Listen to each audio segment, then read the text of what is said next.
하나님께서 오늘 우리에게 주시는 말씀은 구약성경 열왕기상 12장 25절로부터 30절까지 말씀입니다. 제가 받들어 읽겠습니다.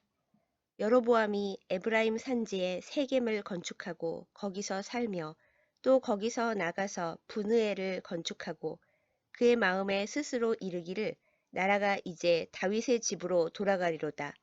만일 이 백성이 예루살렘에 있는 여호와의 성전에 제사를 드리고자 하여 올라가면 이 백성의 마음이 유다 왕 된 그들의 주 르호보암에게로 돌아가서 나를 죽이고 유다의 왕 르호보암에게로 돌아가리로다 하고 이에 계획하고 두 금송아지를 만들고 무리에게 말하기를 너희가 다시는 예루살렘에 올라갈 것이 없도다. 이스라엘아 이는 너희를 애굽 땅에서 인도하여 올린 너희의 신들이라 하고 하나는 베델에 두고 하나는 단에 둔지라. 이 일이 죄가 되었으니 이는 백성들이 단까지 가서 그 하나에게 경배함이더라. 기도하겠습니다. 우리의 왕이 되시는 하나님 아버지, 우리가 하나님의 백성이라 하면서도 하나님을 제대로 섬기지 않고 눈에 보이는 다른 문제들을 더 많이 생각하고 더 많이 두려워합니다. 우리의 이런 연약함과 모든 우상 숭배를 용서하여 주시고 깨끗게 하여 주옵소서. 이 시간 우리를 주의 말씀으로 붙들어 주사 하나님을 향한 온전한 믿음과 용기를 성령으로 부어 주옵소서. 예수님의 이름으로 기도드렸사옵나이다. 아멘. 오늘 우리가 함께 살펴볼 지파의 땅은 단 지파의 땅 단입니다. 요즘은 텔단이라고 불리는 곳이지요. 야곱의 5번째 아들이자 라헬의 시녀 빌하의 큰아들인 단과 그 지파는 매우 슬픈 역사를 지니고 있습니다. 그들의 복잡한 사연을 한번 살펴볼까요? 가나안 땅에 들어갈 때 제사장인 레위 지파를 제외한 다른 지파들은 모두 땅을 분배받았습니다. 그때 단 지파가 분배받은 땅은 성경에서는 욥바라고 불리고 오늘날에는 이스라엘의 수도 텔아비브라고 불리는 바닷가 지역이었습니다. 욥바는 우리에게 매우 익숙한 지명이지요. 그렇습니다. 요나 선지자가 니느웨로 가서 말씀을 전하라는 하나님의 명령을 피해서 다시스로 도망가려고 배를 탔던 항구가 바로 욥바입니다. 욥바의 뜻은 히브리어로 예쁜 곳이라고 해요. 요즘 사용되고 있는 이름인 텔아비브는 히브리어로 봄의 언덕이라는 뜻인데요. 텔아비브는 지중해의 암스테르담이라고 불리면서 문화적이고 현대적인 휴양지로 매우 유명합니다.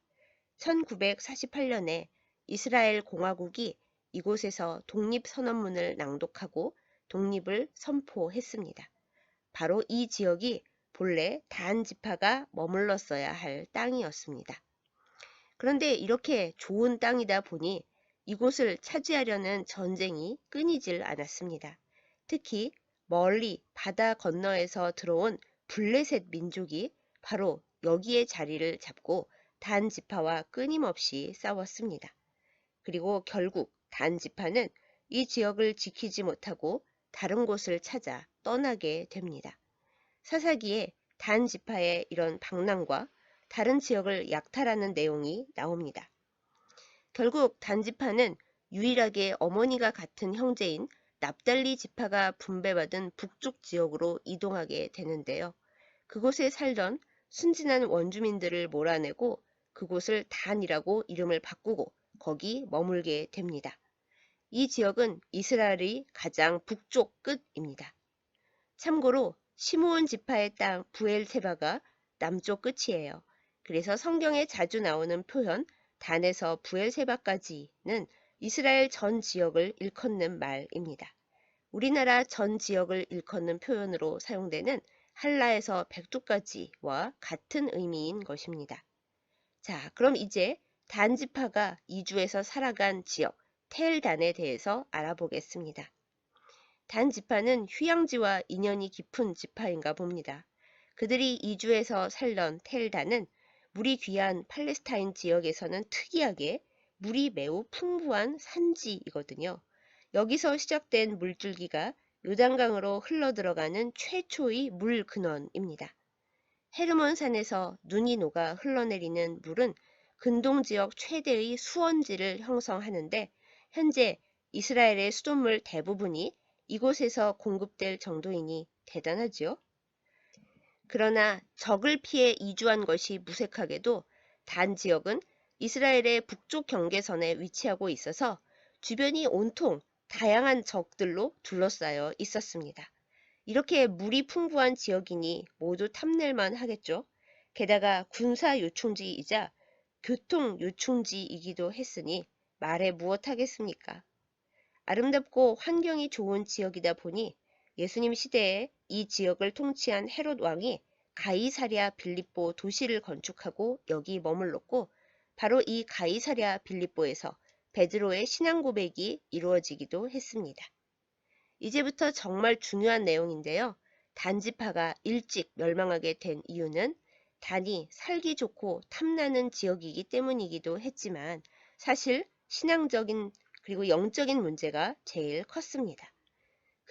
그 슬픈 역사의 시작을 연 사람이 오늘 본문에 등장하는 북이스라엘 첫 번째 왕 여로보암이었습니다. 솔로몬 왕이 죽은 후 이스라엘이 남북으로 분열될 때 하나님의 선택을 받아 북이스라엘의 왕이 된 여로보암은 하나님을 온전히 신뢰하지 못했습니다. 그는 북이스라엘 왕국의 백성들이 남유다 왕국에 있는 예루살렘 성전으로 예배드리러 다니다가 나라가 다시 다윗 왕가로 넘어갈까봐 매우 두려워했지요. 그 두려움과 고민 탓에 정말 역사에 남을 엄청난 죄를 저지르고 맙니다. 북이스라엘의 가장 남쪽에 있는 베델과 가장 북쪽에 있는 단, 즉 왕국의 끝과 끝 두 곳에 금송아지 우상을 만들어 놓고 그것을 경배하게 한 것입니다. 레위인이 아닌 이들을 제사장으로 삼은 것은 덤이었습니다. 이후로 단은 금송아지 우상 숭배의 중심 도시가 되어 버립니다. 위치적으로도 예루살렘 성전에서 가장 멀리 떨어진 곳이기도 했고요. 구약 성경에서 이스라엘 백성에게 우상 숭배하지 말라는 뜻으로 단과 베델로 올라가지 말라는 표현이 자주 사용될 정도였습니다. 주변 환경이 복잡하고 남이 부러워하는 곳에 살면 게다가 적에게 한번 패배해서 본래의 땅을 못 지키고 다시 이주까지 했으면 더욱 하나님을 의지하고 신앙을 붙들어야 했음에도 불구하고 단 사람들은 그렇게 하지 못했습니다. 이스라엘 제1의 우상숭배 도시가 되고 말았습니다. 그리고 이방 문화의 악한 영향에 쉽게 휩쓸렸습니다. 단 지파는 결국 언제 사라졌는지도 모르게 이스라엘 역사 속에서 완전히 사라져 버렸습니다. 어떤 분들은 단지파가 우리나라에 이주하여 고조선을 세워서 그 왕 이름이 단군이라는 터무니없는 주장을 펴시기도 하는데 그야말로 말도 안 되는 주장이라는 것을 확실히 말씀드립니다. 설령 그런 가능성이 있다고 해도 분배받은 땅을 못 지키고 우상 숭배하다가 사라진 지파의 후손이고 싶지는 않네요. 한편 요한계시록 7장에서 이스라엘 12지파의 회복을 말할 때 단 지파는 아예 언급되지도 않습니다.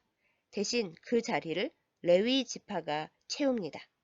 이 정도로 단 지파는 이스라엘의 신앙 속에서 철저히 배제되고 말았습니다. 오늘날에도 이스라엘에서 가장 아름다운 지역들로 손꼽히는 텔단과 텔아비브를 생각하자면 가장 아름다운 지역에 살면서도 그 복을 신앙으로 연결시키지 못한 단 지파 생각에 마음이 씁쓸해집니다.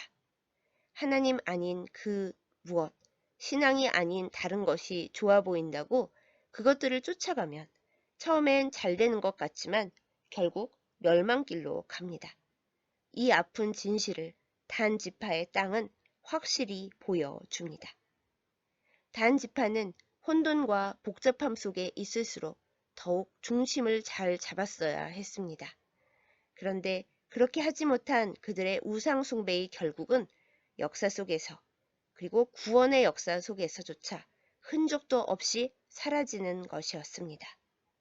보기에 탐스러운 것, 아름다운 것에 현혹되지 않도록 주님을 더욱 굳게 붙들어야겠습니다. 그리고 척박한 광야에 살고 있다고 낙심하지 마십시다.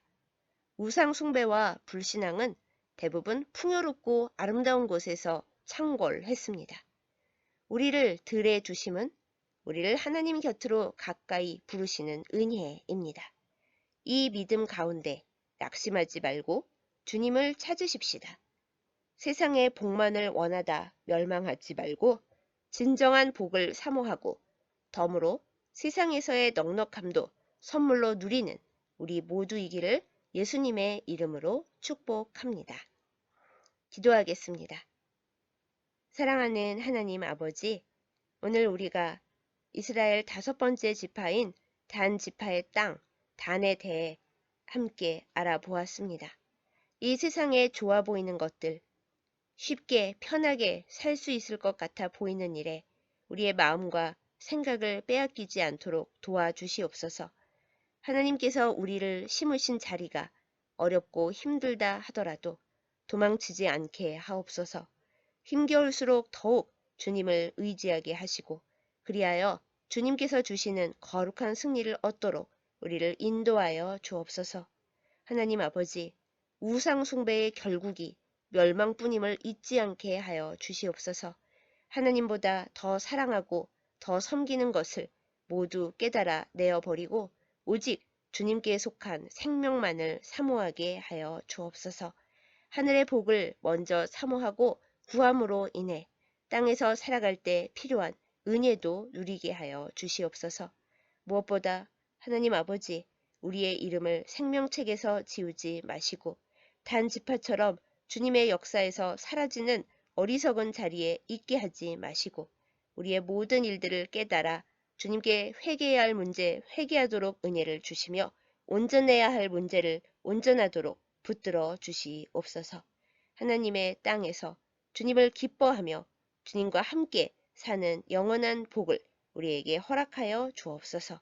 예수님의 이름으로 간절히 기도드렸사옵나이다. 아멘.